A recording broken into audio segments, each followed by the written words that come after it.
गया। आज लोकसभा के अंदर पूरे नंबर्स के साथ विपक्ष के भी नंबर्स थे वो भी सामने आ गए। किस तरीके से देखते हैं, क्योंकि विपक्ष की तरफ से बार बार ये प्रहार किया जा रहा था कि जो एनडीए के सहयोगी दल है वो कहीं ना कहीं अपनी विचारधारा से समझौता कर रहे हैं और इस बिल को लेकर आप लोग भाई देखिए, कोई समझौता नहीं कर रहा। और ये बात ना विपक्ष को भी अब समझने की जरूरत है कि अगर किसी की बेहतरी के लिए अगर कुछ किया जा रहा है, संशोधन किए जा रहे हैं, तो उसको भी ईमानदार तरीके से विपक्ष सुधारे ना। अगर पारदर्शिता किसी सिस्टम में लाने का प्रयास किया जा रहा है तो उससे ऐतराज किस बात का है। अगर एक ऐसा संशोधन लाया जा रहा है जो उस वर्ग के गरीब लोग हैं उनको मुख्य धारा के साथ जोड़ता है, तो इसमें तकलीफ क्या है। दिक्कत यह है कि जस्ट बिकॉज एनडीए लेके आ रहा है, प्रधानमंत्री नरेंद्र मोदी लेके आ रहे हैं, तो ये गलत ही है। और हर बार सिर्फ इसका विरोध इसलिए करो क्योंकि एनडीए की सरकार लेकर आ रही है। और विरोध करने का तरीका आप तथ्यों पे कीजिए ना। आज मुझे बता दीजिए कितने ऐसे विपक्ष के सांसद हैं जिन्होंने तथ्यों की बात की। उन्होंने सिर्फ एक जनरलाइज स्टेटमेंट दिया कि मुसलमानों के विरोध में है ये सरकार, मुसलमानों को खत्म करना चाहती है, मुसलमानों को हाशिए पे फेंकना चाहती है। हम लोग के ऊपर भी वही आरोप। मुझे बताइए, मैं रामविलास पासवान का बेटा हूं। मेरे नेता, मेरे पिता ने अपनी पार्टी को समाप्त कर दिया 2005 में, मुस्लिम मुख्यमंत्री बिहार में बने, उसकी पैरवी करते करते। उस वक्त कहां थी ये तथाकथित सारी सेक्युलर पार्टियां? क्यों नहीं आ गए ये समर्थन में?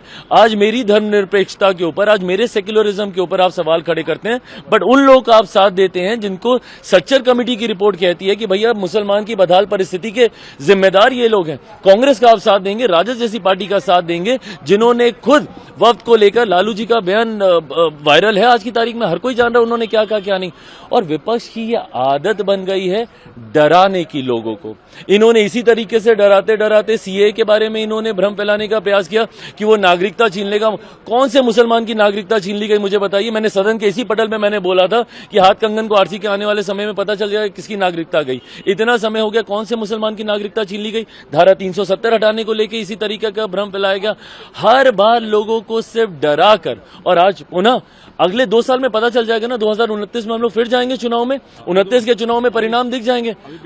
अभी बिहार का चुनाव है 6-7 महीने के बाद, उसमें पता चल जाएगा भैया। अगर आप मुसलमानों के हक में, और ऐसे मुसलमानों के हक में जो गरीब वर्ग से आते हैं, उनको मुख्य धारा के साथ जोड़ने की सोच के साथ लाते हैं, तो इन लोगों को तकलीफ होती है। क्यों? क्योंकि ये लोग भ्रष्टाचारियों का संरक्षण करने की सोच रखते हैं।